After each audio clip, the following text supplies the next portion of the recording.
of course, this is week 14. We have on the list the analysis of select passages from the motormaids across the continent, but I will skip that, and in fact, as you will see, that text will not be on the final exams list. We will review briefly or devote as much time as necessary depending on questions from the floor. We will talk about the shortlist for the final exam, readings and films.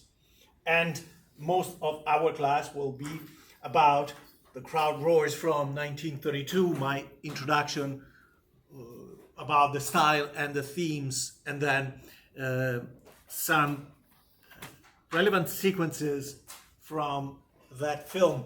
Keep in mind the calendar, of course. I don't have to tell you that this is the only class this week, but next week as well, Tuesday will be the only class, because on Thursday, by Thursday, I'll be in Italy. I'm leaving on Wednesday to go to a conference in Florence where I'll give a keynote speech entitled Puccini and the Automobile. The conference is on Giacomo Puccini, the opera composer, who was also a pioneer and an automobile aficionado.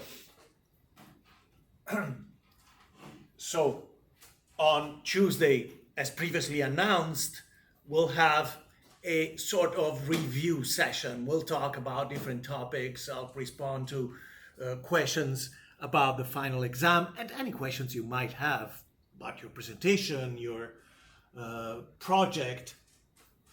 For the presentation, keep in mind that you can click on this link in the calendar to schedule your presentation between December 12th and 19th, right? But this is already active. Don't wait. You can schedule your presentation and then cancel and reschedule if need be.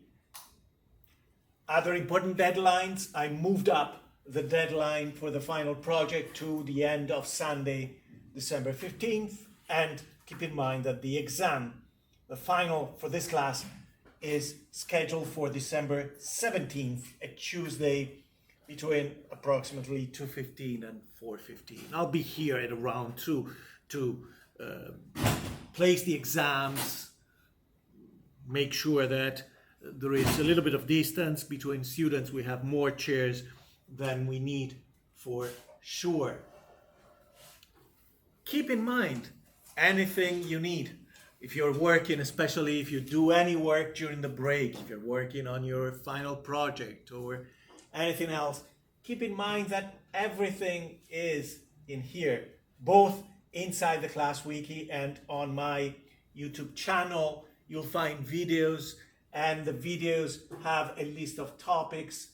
Chapters are marked. So if you want to review my suggestions about the final exam or my suggestion about the project, what I said about the presentation, everything is in here. The same goes for preparing for the final exam. And a good way to prepare for the final exam might be to listen to the lectures I offered on the topics that will be included. That's not everything, of course, because you'll need to review the readings as well, but certainly it'll be a good introduction to the main themes.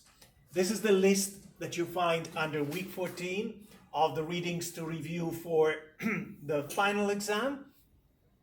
There was a page entitled Inspiration and Core Concept Definitions, and there too I emphasize some sections of that page, not the entire thing. So review that for the final exam, especially the matrix. There is a matrix about technology, what makes a technology be defined, modern individual technology compared to the technologies of the past. Modern individual technology, for example, is a technology that goes beyond its utilitarian function or functions.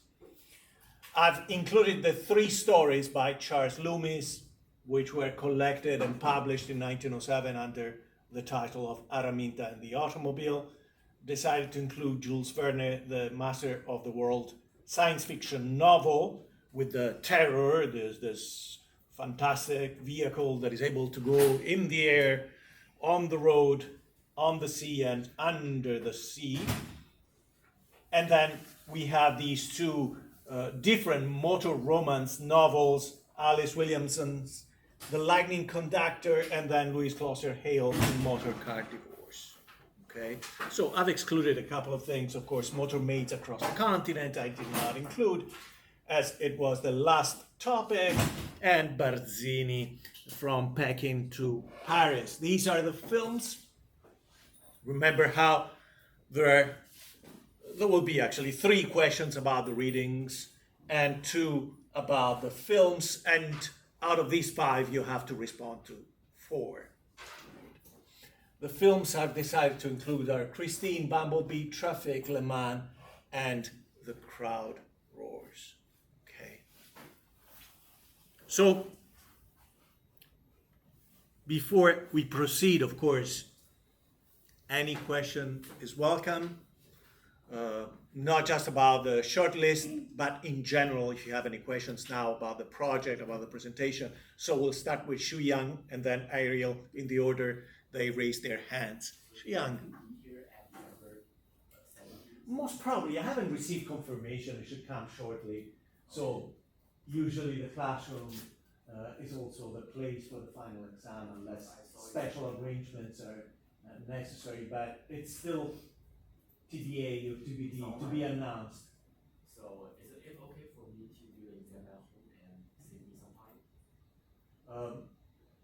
Sorry, I must have missed something in your question. Is it okay? The exam is in here, right? It's not a take-home exam. So although it's a TBA, I have to do the exam in the past. The location has not been confirmed, Okay. but it is somewhere and possibly in this very classroom, right? Well, does it mean TBA means To we do it online or offline? No, we do it here. Oh, okay. So the TBA You don't do it remotely, you don't do it online. Okay.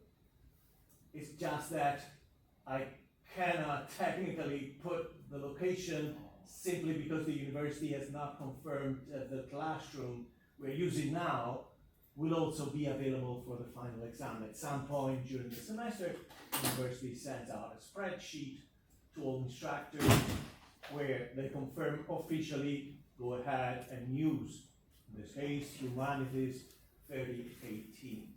Okay, but unless an asteroid hits the campus, or we have a sudden and quick epidemic, you'll be able to see where to go for the exam, but won't be at your home. Won't be an online exam. Ariel. Yeah, I was gonna ask if the questions on the exam are gonna be one-to-one to the content, like if they're gonna encompass multiple in one question. If you mean that a question might include references to 2 readings, that's quite possible, right? So a question might be, let's say, the representation of race car drivers in Le Mans and Crowd Roars, because both have a protagonist who's a race car driver, right? Or it might be the transformation of the main character through the interaction with the technology in Christine and Bumblebee, because both have protagonists who get to spend time and develop a connection with one an automobile, the other a droid, and this becomes this interaction, this relationship becomes an opportunity for them to explore their potential or to change, right? So yes, it is possible, and the same goes for the readings. For example, if you go back to the reading, you have, let's say, 2 novels where one of the main protagonists is a woman in The Lightning Conductor, Molly Randolph, the millionaire heiress, and in Louis Closer Hale, Peggy, the wife who wants to get a divorce. And in similar and somewhat different ways. They develop themes such as the empowerment of the female characters through their learning of the technology, their interaction with the technology of the automobile. So that's possible.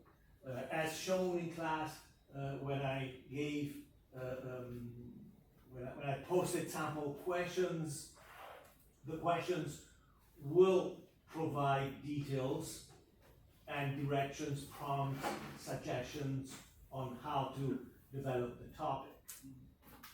Okay, but no, it might not be the whole question on the stories of Charles Loomis. Okay. More questions about the exam or anything else at this point? Really, can I help you? Yes, Sam. I have a question of the final project. Yep. The presentation Mm-hmm. of the final project. Yep. What is the format?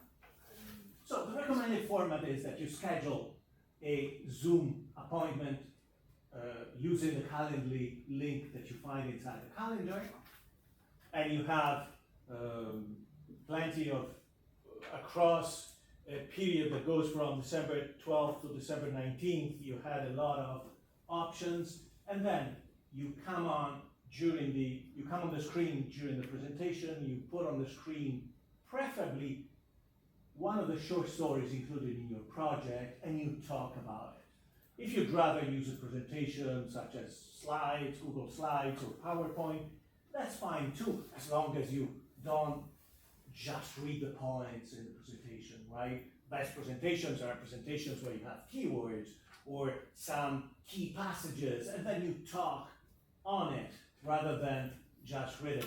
Your presentation should not be simply your project read to me, right?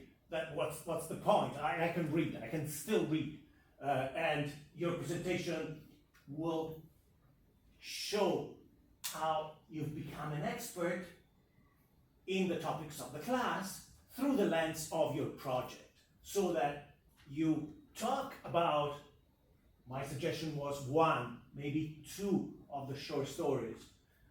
You might even include all three of the short stories, but only if you take a particular angle and you discuss one theme that goes across the stories. Meaning, don't try to put everything in your 10-minute presentation, but you're coming to the presentation trying to show that you're able to talk about the topics of the stories. You can start with what you found interesting in the stories. What's the most interesting character? What's the most interesting situation? It doesn't have to be a formal presentation where you start with a thesis, you end with a summary, because chances are that by the end of the presentation, in 10 minutes, I haven't forgotten about the presentation itself. So the summary at the end of the presentation is a good strategy if your presentation is 30 minutes, an hour, but otherwise it's just redundant and a bit boring. And you have to show that you're able to talk again, because as far as writing, I'll read the entire presentation, and I'm sure that you can read, but I want to know that you've mastered the language, the ideas for this particular project, okay? Now, at the end of the presentation, if there is time, usually I leave a buffer of 10 minutes in between presentation. I'll be able to offer you feedback about your presentation itself, and if your presentation falls before the deadline, I may give you suggestions. I like that idea, or maybe you make sure you include this as well in your project. You may yourself come to the presentation after you complete your presentation with questions, right? Because that would be one more opportunity to see me, interact with me before the project is completed, or if you have a quick question about the final exam, but that wouldn't be the best time and place for questions about the final exam. If you need help, assistance with the final exam, then you should reach out to me and schedule a separate meeting, which can be on Zoom, for that as well. Okay? Is that good enough? Sound? You also had Yep. the option to record yourself. Yes. Your own video.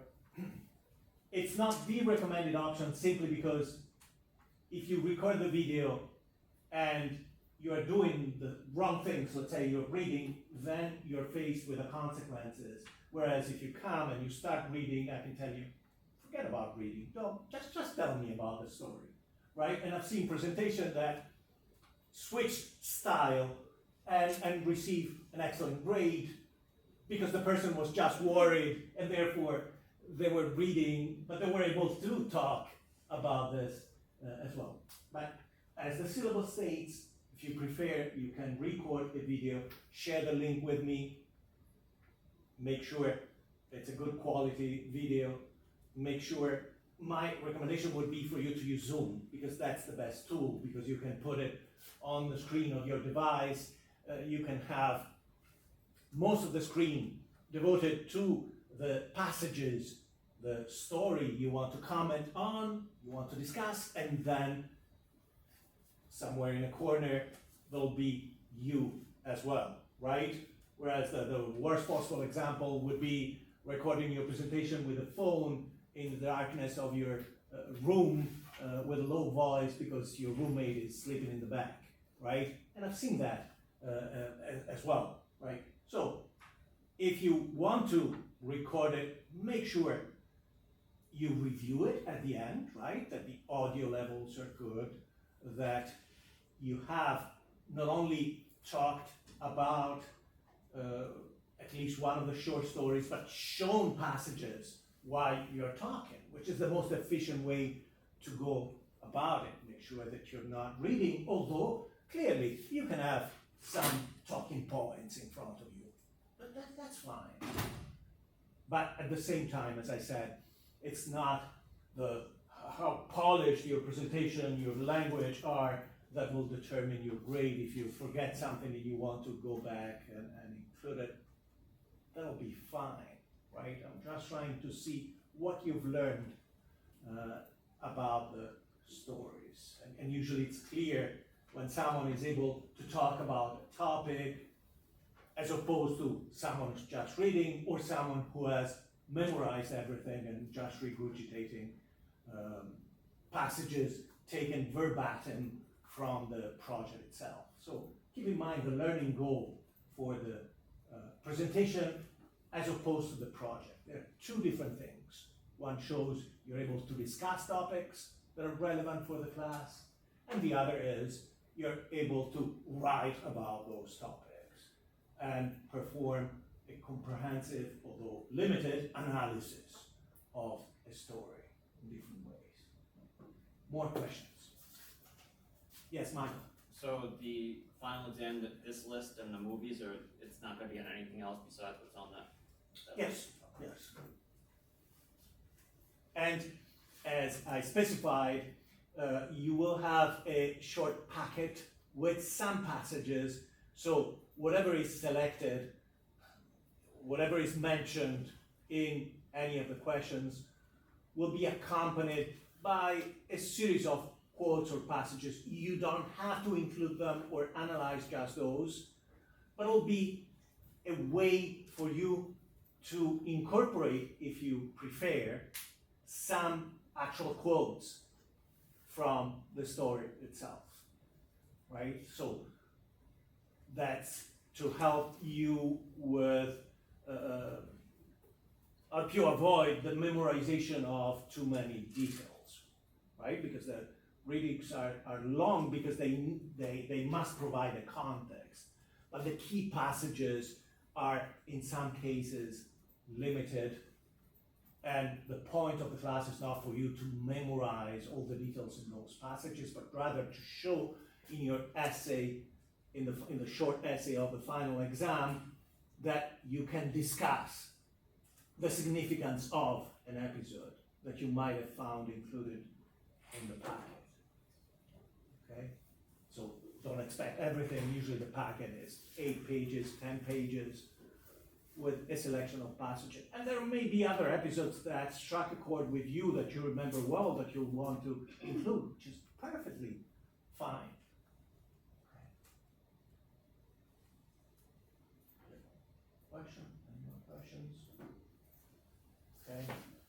keep in mind next week as well, during Tuesday's class, any questions, not just limited to the final exam, will be welcome, okay? So we're talking about the crowd roars. You have a page about it. If you remember what I said about the story initially, we find Joe Greer, 3 times winner of the Indianapolis 500, star of motor racing, who is coming back to his hometown after 4 years to meet his younger brother Eddie and his father. So clearly, and Joe is traveling with a train, clearly he's kind of a nomad, a modern day nomad with no roots.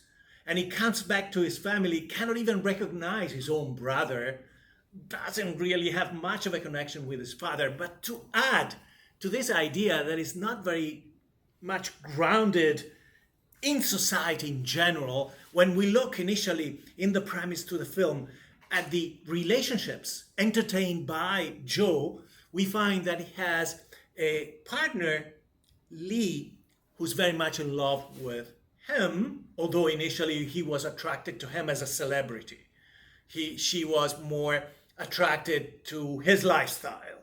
But at this point in the film, she is ready to settle. She would like to be married to him, but he's not only saying no, making fun of her, but he forbids her from getting out of the train at the next stop in his hometown and meet his family.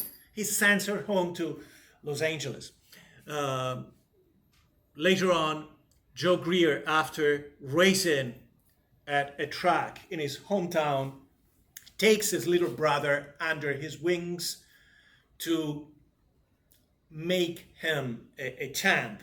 But we know that he's not equipped morally, socially, that he's not mature enough to take care of anyone, really. And in fact, we know that there are more issues, that the emptiness that Joe feels is filled, for example, with drinking. He's not drinking because he's afraid of crashing, of dying. He's drinking rather because his life has no purpose outside of winning, but winning is a short-lived satisfaction, right? It's just moving from place to place. At the end of the race, he's thinking about the next race. So he comes back to Los Angeles. There too, he excludes Lee, his partner, from their new situation with his brother now living in Los Angeles. He doesn't want his brother to have anything to do with Lee or her friend. And because of this, they come to a breakup. Joe breaks up with Lee, we see here, and then gets into a fight with his brother, who's coming closer to Anne, Lee's friend, female friend, because he thinks that she's not worthy of his brother. She's not morally appropriate because of the fact that she's a single woman who goes out with men during this period, and therefore she can be classified as a dame or a tramp.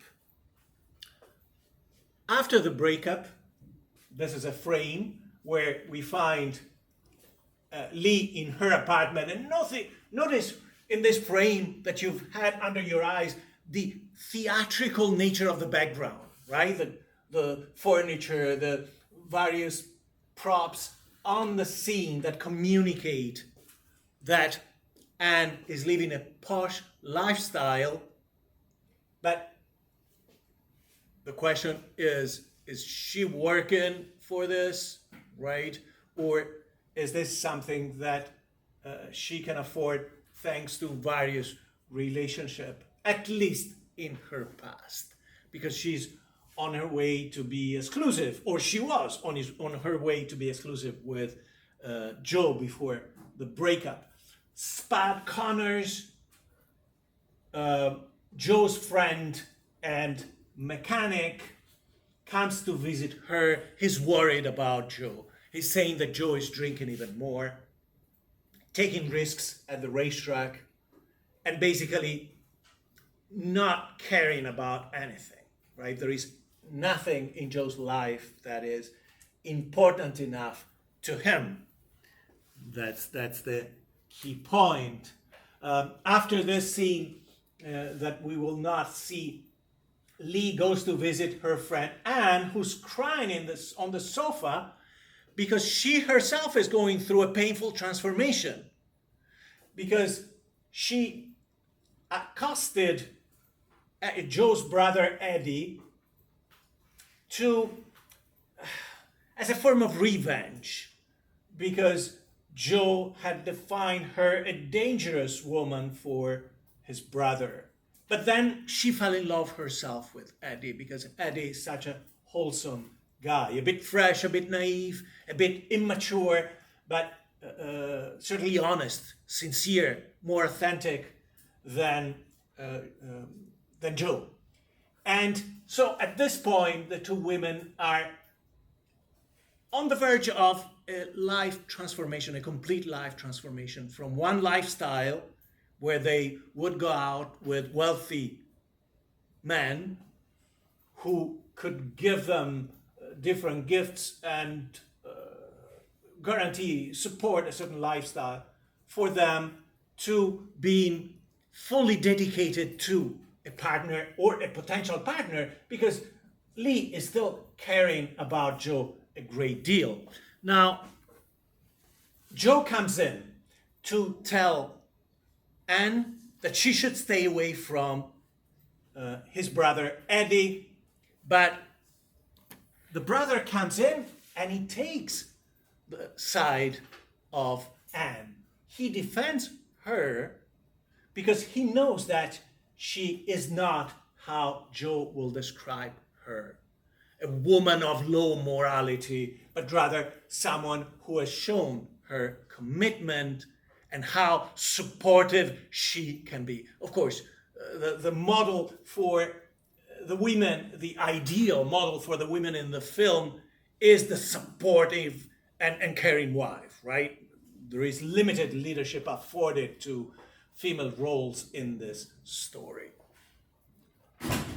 So Joe fires Eddie. Eddie is out of the team, and there will be a race in Los Angeles at the Ascot Speedway during the night. We see Joe drinking right before the race next to his car. We see Spad getting ready next to his number 25 cars. And we learn from the PA system on the track that Eddie will race, has already found another team, so he will be in the race himself. After the drivers have left the pit stop area with their cars, we see another mechanic finding the baby shoes that Spad Connors used as a lucky charm. If you remember, there was a scene where we see him place these baby shoes under the seat of his race car. And of course, you know already the significance of this. Without his lucky charm, Spad Connors will in fact die during the race. But the circumstances of his death show how good of a friend Spad Connors and how good a human being Spad Connors was. Because Spad sees that Joe is pursuing his brother Eddie in the race in a very aggressive fashion, that is taking risks that could provoke an accident between him and Eddie. And therefore, you see the number 25 car here, and this car in third place. First place is Eddie, third place is Joe. So Spad places his car in between the brothers to keep Joe from killing Eddie with his aggressive driving. And we see the sparks, right? Because Joe is pushing his car metal against metal against the car driven by Spad, up to the point where, in fact,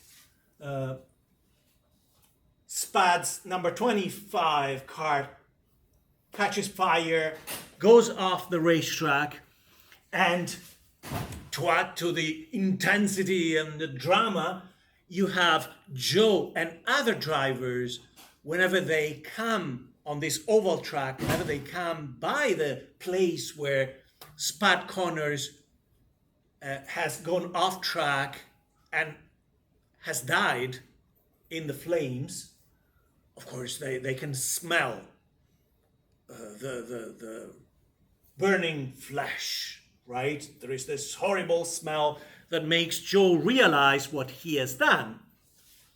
And he stops the car, gets out the car, contemplates the flame, and now at this point, he's a broken man. He's alone, right? He's not connected any longer to his partner, Lee, his friend, Spud, the only race driver who really cared for him, has died. His brother, they've had this argument, so they've separated. So he's left alone with the only two things in his life, racing and drinking.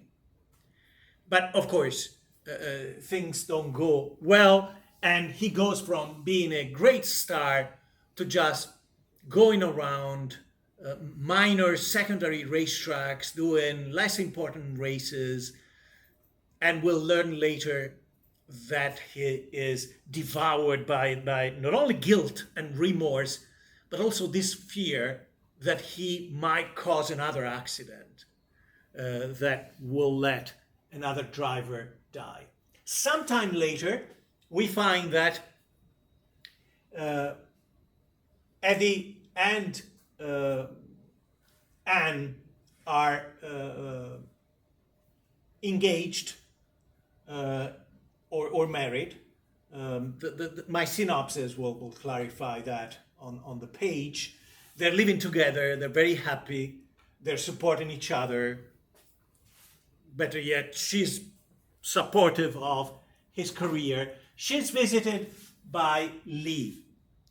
Lee is now not only alone but broke. But her being broke confirms that she's now an honest woman, because she's not seeking other men to pay for her rent, to pay for her to go out, to travel, etc. And she's come to see her friend because she needs money to go to the Indianapolis 500, because she hopes to find Joe there. She knows that Joe doesn't have a car. He's not working in any of the teams invited to the Indianapolis 500, but she thinks that no driver can stay away from this, which is the event of the year. So she's hoping to reconnect, but she doesn't have the money to buy a train ticket to go there. And so that's why she's come there. Now we see Joe, who in fact is coming to the Indianapolis 500 race, but he himself has no money, and therefore he has to travel like a hobo, right? You know the terminology for homeless people from that period. And in fact, in the language of the film, there are some references to this. There is a telegram at some point where he's saying to Lee, put on your glad rags, which is hobo language for nice wear, nice fashion, nice clothes. So he gets to Indianapolis. He's hungry. In fact, he'll pick up half a banana left by a worker near the railroad tracks. He'll pick it up from the ground, from the dirt. And he goes to the track asking for a car or even a seat on a car, right? Because these cars usually had a crew of two on board, the driver and the mechanician, where the mechanician would make sure that the car had enough fuel, enough oil. They could pump more oil into the engine, of course, spot other cars, etc. So these are real drivers from the period. One after the other, they say, oh, nice to see you. I don't have a job for you. Can I offer you money? And of course, he's too proud at this point to accept any help. At some point, he sees his own brother, who's there with one of the winning cars. He has a Duesenberg, right? And you may know about this brand, which is still a very valuable kind of car on the antique market. And Eddie's doing very well in the qualifying and trial sessions. And for the first time, we see Joe caring about his brother. He's happy, not envious, that his brother is so successful. At the same time, he's also humble enough that he thinks that he cannot just go back to his brother and talk to him after what he did, right? It's not up to him to reconnect. So he goes to this kiosk. He knows the owner of the kiosk at the racetrack, Tom, very good man, and they chat about this year's race. Tom thinks that Joe will have a car, even says, if I knew you were coming, I would have put you on the board, right? Tom Beals Dope is Tom Beals, this guy, the owner of the kiosk for food and beverage, predictions about the race, right? That Arnold, an actual driver from the period, will come first with car number 4, etc. So he says, Joe, are you here? Are you racing? And Joe says, no, I don't have a car. And Tom understands. He looks at Joe with this really from the way he's from the things he's wearing, you can see that he's poor now, impoverished. And he says, wait a minute, sit down and I'll give you food. Don't worry about paying. You can have whatever you want. He tells the waitress, give this man, who was my friend and who is my friend and was a great driver, give him whatever he wants. And of course the waitress is Lee. Because she's now a fully fledged, honest woman, even to the point where she accepts the humble job of waiting tables. And of course, she's very happy to see him. He's happy to see her, although a bit hesitant, right? After what's happened between them. And then she will take him to her apartment. This is the apartment she has rented for the time of the race. And notice the difference, and you'll see it even better in the film. Notice the difference between the previous apartment, which was palatial, tall ceilings, luxury furniture, plenty of things everywhere, and this sparsely furnished room at the top floor, right under the roof. And they talk, and she is testing him. She wants to know, she wants to reconnect, but she wants to know if he has changed. And so during the conversation, she'll find out that he has stopped drinking, that he's very remorseful, that he's humble enough, that he's not pretending to be treated the way she was treating him at the beginning. So he is undergoing a deep transformation that makes him worthy of love in a more mature sense. So we go back to the race. We find car number 2 with Eddie in the lead, or close to the lead of the race from the very beginning with his Duesenberg. But at some point he has a problem with one of the tires. The rubber is coming apart. The rubber is delaminating. That's a problem even with modern race cars. It happens all the time with Formula One cars. So at some point, the tire comes apart and a piece of rubber hits Eddie in the arm near the elbow, and his heart cannot drive, has to go to the pit stops and maybe possibly abandon the race. But then we don't see what happens here, but we learn from the commentator, from the person who is describing the race for the spectators, we learn that not only car number 2 is back into the race, but Eddie, who was injured, is the mechanician. And who's driving? None other than Joe. So a reconciliation has happened. Joe has been invited to take the lead. And then we go through a series of tests. So there is an accident, a fire, smoke. So what will Joe do this time around? Because the other time this happened, it was Spud Connors who died, and Joe was really traumatized by this. And in fact, we see Joe lifting his foot off the accelerator, right? He's slowing down. And his brother, who's now supporting him, pushing back the foot down, encouraging Joe to go on, win over his painful traumas. Notice, by the way, that they're not using the kind of fancy footwear that is now common among race car drivers. They're using normal, regular shoes, right? And towards the end, they're battling for the lead. Another test, this time for both. Another tire, once again, a tire is about to break or burst. So they might go off the track or even die. What are they going to do? They just insist. They take this risk together. They go to the finish line. They're the first car, right? The number 2 here is communicating that's the winning car. That's the checker flag. So they win the race together, and then you see the pieces of rubber in here. Only after the finish line, the tire comes apart and they have an accident. And the very last scene is the two of them bandaged in the ambulance, being taken to the hospital to treat the consequences of this accident. But they're joking with each other. They're talking about their future careers. So everything is fine. We know that they're both settled as far as relationship.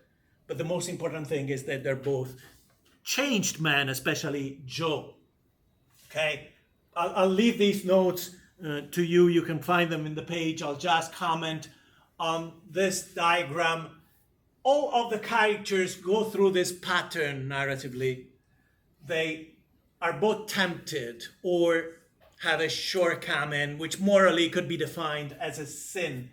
They go through a process of redemption and they're able to complete their transformation. Let's see the various characters. Joe is the main character, right? His sins are multiple.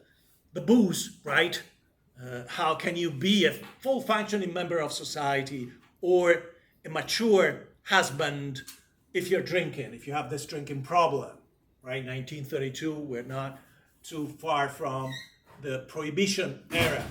And the other sin for Joe is arrogance. He's so full of himself. And at the same time, so self-centered. He doesn't really care about his friends, Spud Connors, his partner, Lee, or his brother, his father, etc. And added addiction to speed, right? That's the only thing that motivates him. And his brother, Eddie, is not drinking. There is no clear sin for him other than he's fresh, naive, immature. He doesn't know what he's getting himself into with a racing career. Doesn't realize how much support he needs from his brother and from a proper woman. Lee is herself someone who's drinking, although not as much as Joe. And at some point she suggests, let's both quit drinking. But her sin clearly is the lifestyle that she has, which is supported by flirtatious relationship with men. There is no implication that she's necessarily sexually active with these men, but still she's acting in a way that is not honorable for a single woman. And both Lee and Anne are classified as dames, as women who live off of wealthy, famous men. What is the process of redemption? What brings redemption to the characters? Clearly for Joe, it's the loss of his career, the loss of his partnership with his friend who has died, the loss of his relationship. And through this, he's able to give up booze and embrace the loss, become humble about it, not really claim that he should have his old life back. For Eddie, love is the way to his process of completion, to become a mature man, the love of Anne, of course. For Lee herself, loss is part of the redemption process. She has lost money, she has lost her posh apartment in Los Angeles. She has to work and do a low class kind of work. And still she does that humbly. Again, she's not resentful that she has lost everything because she cares more about Joe. And through love for a wholesome, sincere, authentic guy such as Eddie, will abandon her previous lifestyle and become an honorable wife. So at the end, the transformation has made Joe a more humble and a more caring, responsible individual. So it's not about him becoming a race car driver who's doing well in his career. It's much more about his place in society in general. And Eddie has become certainly more mature through the process of transformation. And both of the women, as I said, their role is secondary to the man. So the transformation, the achievement for the female character is simply to become a supportive wife, somebody who is able to support the social standing, the career, the success, the values of a successful husband.